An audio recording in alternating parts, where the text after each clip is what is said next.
Happy Friday, everybody. We are back at the whiteboard and we are going to talk about a topic that makes everybody in B2B SaaS a little angry and every marketer a little confused.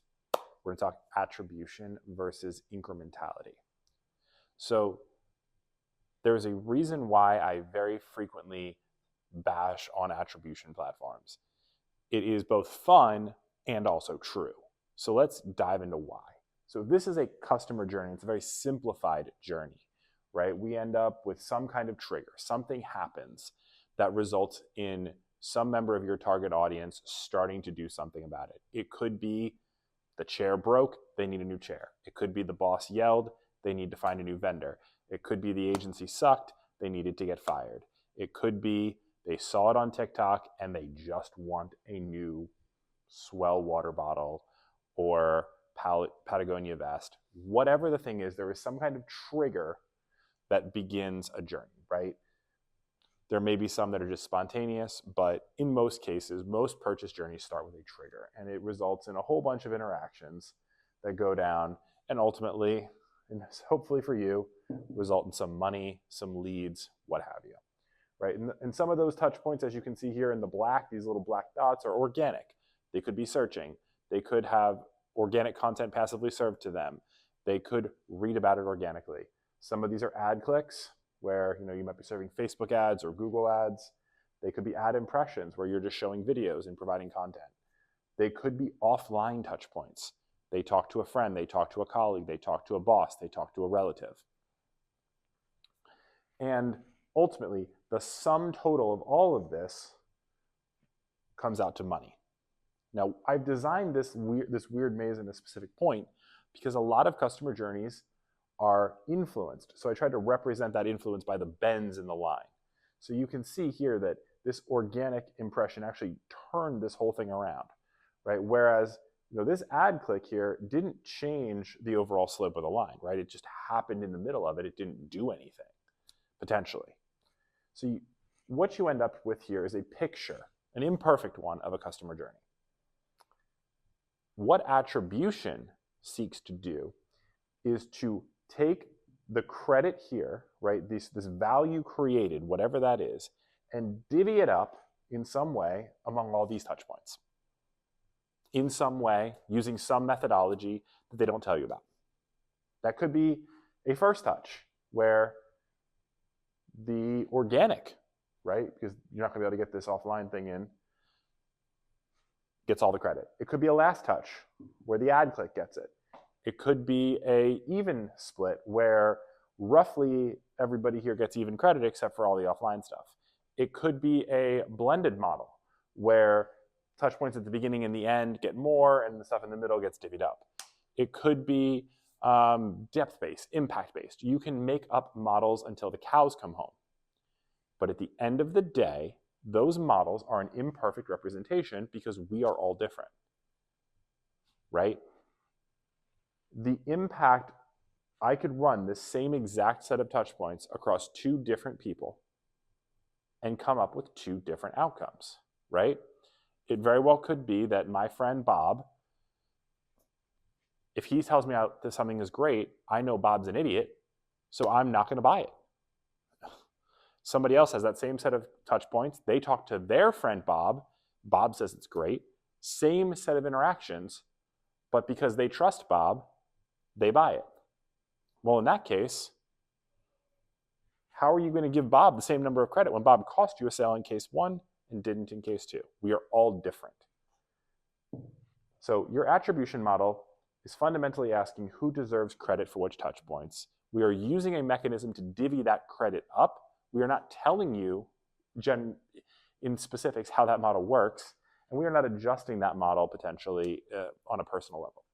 So what you end up with is a whole bunch of models that lie.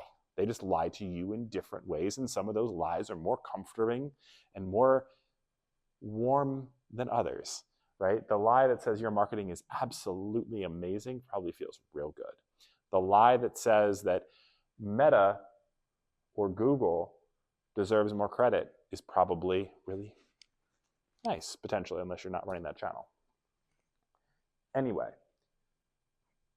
what the alternative, right? What is the alternative? What can we do instead? The answer to that is usually incrementality testing. So where attribution seeks to understand how we should divvy the credit up. So basically what we're doing is we're taking the credit and we're saying it's getting given to all these things. Incrementality asks the question, who actually deserves it? Right? What is the incremental impact of each touch point on the outcome? What is the contribution that that touch point made, if any, to the outcome? And let's assign credit based on that, based on whether it's actually deserved, based on whether it had an impact versus whether or not it existed. So to model this out, I started to look at some of our sessions and we started to assign conversion probability of those sessions. This is a report you can run in GA4, right? And we started to plot this, and this is a very bad drawing because I am not an artist. But you can see all of these sessions and the conversion probability, and the vast majority have low conversion probability. And then we've got some of these green and blue dots flicked in here, if you can see that. Those are Google conversions and Facebook conversions, with Google getting green and Facebook Meta getting blue. So you can see here that sometimes a low conversion probability session turns into a sale. Sometimes a high conversion probability session does not. It's pretty much how probability works. So if we start to look at this and we say, okay, through the lens of this attribution thing, well, this doesn't make a whole lot of sense. You know, we're not sure what we're actually getting. And how do we connect this together? Well, we do some actual incrementality testing, and we start to figure out, okay, well, of these conversions, and there's about 50 in here, sorry, there's about 100 in here total. What attribution would say, based on this, is this? 50 of these conversions, Google gets the credit. 50 of these conversions, Meta gets the credit, and there are 100 total. So of the 100 conversions, marketing gets credit for all of them, and Google and Meta basically effectively actually split. Google marketers are happy, Facebook marketers are happy. The CFO and the CMO might not be happy, because they're going to come back and say, well, what is the actual impact of this? Or more specifically, where should I put my next dollar? You're not telling me. You're telling me that Google got 50 conversions, Meta got 50 conversions. They both, according to this multi-touch attribution thing, get credit. So you, the smart marketer, comes back and you say, well, we're going to run some holdout tests. We're going to figure out the incrementality. There are lots of ways to do this. There are, Meta has a media mix model called Robin that is free to download. You can run it. It doesn't take a data scientist to do it. It's great. But if you don't have that kind of time, you can get down and dirty and do something we're going to do later. But what incrementality might say about this same data set is, of the 100 conversions, same 100 conversions, same data set. 26 of those conversions belong to Google. 13 of those belong to Meta. 61 of those, no marketing impact. Now, what does that tell you? It tells you that 61 of these conversions were going to happen no matter what you did. The person was already sold. He saw your CEO at a conference. He spoke to a friend who recommended you. He made up his mind that he was going to buy the first vendor that came to him that began with the letter L. I don't know why people buy stuff, but the reality is that some of these conversions you influenced, and some of them your marketing did not influence. And our job as marketers is to figure out, number one, which are the ones we influenced? Number two, which ones didn't we influence?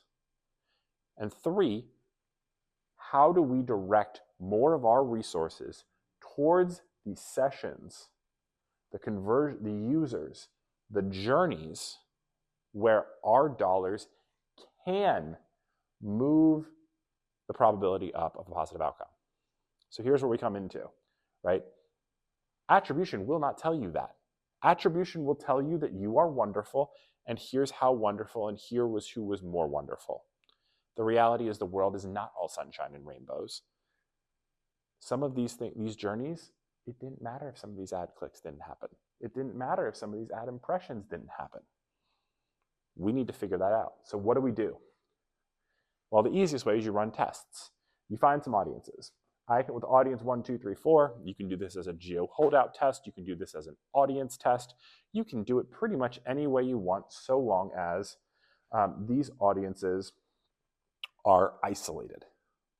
These audiences do not have to be equal size, right? So you don't have to jeopardize your whole marketing mix to figure out incrementality. You can test 80% of your audience in audience 1 and 10% in audience 2 and 5 and 5. The point is, what we're going to do here is you'll see I've got audience 1, audience 2, audience 3, audience 4. Audience 1 is our default. This runs Google and Meta ads. As you can see, that's what we've been doing. And obviously, if you're running other platforms, same math applies. For audience 1, we're going to continue to run Google and Meta, and we're going to benchmark that total value, total number of conversions, total lead value. Whatever you got, that's what we're going to do.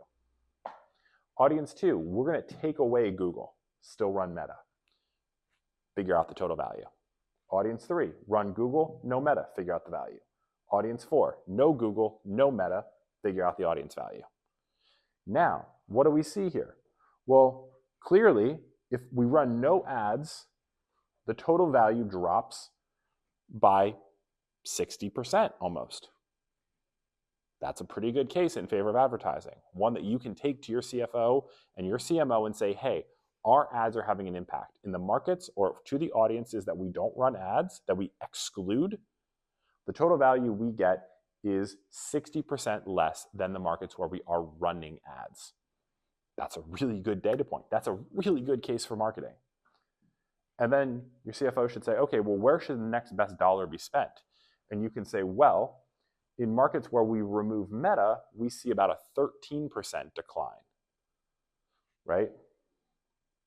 From 100 to 87.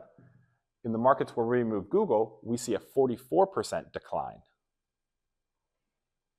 So our next dollar is best spent on Google. This is a framework for a smart marketer to make better decisions, right? Because when you start to determine incrementality, you start to isolate what's actually causing or having a more causal relationship with the outcomes you want, you can make better investment decisions. Now, is there a place for attribution? Sure. Some of the best marketers will look at a first touch model, a last touch model, a data-driven model, in-platform, a GA4 model, and you'll start to put these data points together to get a better sense of what's contributing and the level, right? But fundamentally, when it comes to where do I make my real investment decisions, not how do I tune my investment decisions, you want to know incrementality. And then this comes to the final point, right? Which is when you use an attribution model, a triple whale, a north beam, who cares? Pick one. There is one other consideration that most marketers just don't think about, and most CMOs don't think about. And the result is it doesn't get done. And that is when you start to take and make budgetary decisions based on an external unobserved data source instead of in-platform data, you start to disintermediate the optimization from the allocation, right?